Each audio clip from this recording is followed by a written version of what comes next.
Actually, sabi BP Henry, primero ini sa syudad ng Legazpi na nagkaigo. I see. Talagang Okay.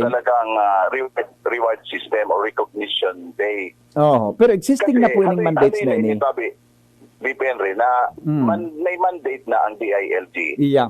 sa mga barangay na magkaigo Barangay Council for the Protection of Children and nakakaagman tabi doon sa mga functions and duties and responsibilities. Yun. Kaya lang, ang kagayunan lang niya na taon 2022 dahil sa panginginot kang CSWDO o DILG, natawan in the key allocation kang fund hadi sa City Government of Legazpi kay Mayor Geraldine Rosan na magkaigo ki recognition day or reward system.